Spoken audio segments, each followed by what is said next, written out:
வணக்கம் நண்பர்களே.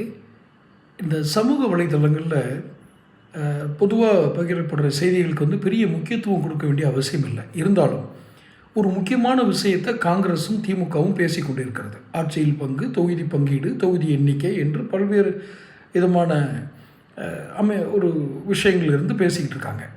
டெல்லியிலையும் பேசுகிறாங்க, சென்னையிலையும் பேசுகிறாங்க. இதெல்லாம் அதிகாரப்பூர்வமான அறிவிப்பு இல்லை ஒழிய அவங்களுக்கு ஆஃப் த ரெக்கார்டாக பேசிக்கிட்டு தான் இருக்காங்க.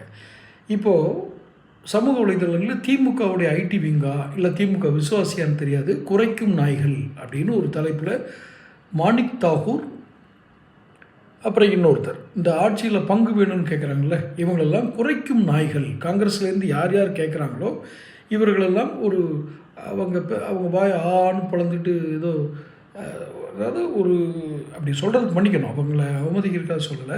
ஒரு நாய் குறைப்பதற்காக எப்படி வாய் திறக்குமோ அது மாதிரி அந்த டிராயிங் போட்டு அவங்க போட்டிருக்காங்க. அதில் மாணிக் தாகூர் தெரியுது, இன்னொருத்தர் யாருன்னு எங்களுக்கு தெரியல. இதெல்லாம் டிராயிங் தான். இதை வச்சு நீங்கள் தான் புரிஞ்சுக்கிட்டீங்க, நாங்கள் அப்படி போடலைன்னுலாம் சொல்ல முடியாது. ஆனால் செய்தி அப்படி தான் இருக்குது. நாங்கள் சுமூகமாக பேச்சுவார்த்தை நடத்திட்டு இருக்கும்போது சில நாய்கள் குறைப்பது எங்களுக்கு இடையூறாக இருக்கிறது அப்படின்னு திமுகவை சேர்ந்தவங்க விமர்சனம். இதுக்கப்புறமும் இந்த காங்கிரஸ் அவங்கள்ட்ட போய் சேரணுமா? என்ன உங்களுக்கு பலம் இல்லைன்னு நினைக்கிறீங்க? நீங்கள் உங்களுக்கு அமைப்பு ரீதியான பூத் ஏஜெண்ட் இல்லை, உண்மையில் இருக்க இல்லையா வேறு விஷயம் இல்லை. தொண்டர்கள் அந்த அளவுக்கு ஒரு உற்சாகம் இழந்துடக்கூடாது, அல்லது அவர் மற்ற ஜாதி ஓட்டுகள் பிரிஞ்சிடும், சிறுபான்மை ஓட்டு வராது, கிறிஸ்தவர்கள் ஓட்டு வராது, இஸ்லாமியர் ஓட்டு வராது, முதலியார் ஓட்டு வராது. என்ன மாதிரி மயக்கத்தில் இவங்க இருக்காங்கன்னே தெரியல. திமுகவோட நீங்கள் கூட்டணி வைக்கலைன்னா யாருமே ஓட்டு போட மாட்டாங்களா?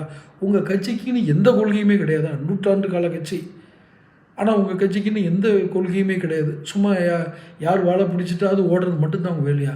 உங்களை எவ்வளோ கேவலமாக அவங்க சொல்ல ஆரம்பிச்சிட்டாங்க. இது ஏதோ அவங்களுக்குள்ள நான் கருத்து வேறுபாடை திணிக்கிறதுக்காக சொல்லலை, ரொம்ப வெளிப்படையாக சொல்கிறாங்க. குறைக்கும் நாய்கள், பங்கு கேட்டு நாங்கள் சுமூகமாக பேசிகிட்டு இருக்கோம், அப்போ இந்த குறைக்கும் நாய்களை பற்றி எங்களுக்கு கவலை இல்லை அப்படின்னு அவர் ராஜகண்ணப்பன்னு ஒரு அமைச்சர், திமுக அமைச்சர், அவர் சொல்கிறார், எங்கள் உயிரை வாங்குறாங்க 2-3 பேர் காங்கிரஸ் கட்சியிலேருந்து அப்படின்னு. நாங்கள் பேசிட்டு போது இவங்க உயிரை வாங்குறாங்க அப்படின்னா ஆட்சியில் பங்கு கேட்குறதுல தப்பு இல்லை. அது என்டிஏ கூட்டணியாக இருந்தாலும் சரி, காங்கிரஸ் கூட்டணியாக இருந்தாலும் சரி, பரிசீலிப்போம்னு சொல்லுங்கள்.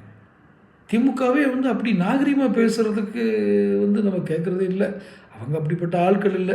இப்போ கடைசியாக தலைவராக வர்றதுக்காக முயற்சி பண்ணிக்கிட்டு இருக்கிற உதயநிதி வரைக்கும் நாகரிகம்னா என்னென்னலாம் அவங்களுக்கு தெரியாது. காட்டுத்தனமாக பேசுகிறது, நாகரிகம் இல்லாமல் பேசுகிறது, வார்த்தைகளை சரியாக உபயோகிக்க தெரியாமல் இருக்கிறது, அதெல்லாம் குறைபாடு நிறைய உள்ளவங்க தான் அவங்க. ஆனால் அதற்காக இப்படியா குறைக்கும் நாய்கள் அப்படின்லாம் அது பங்கு கேட்டது தப்புன்னு சொல்லி திமுக இப்போ கொதிச்சு நிற்கிது. கூட்டணி தொடருமா?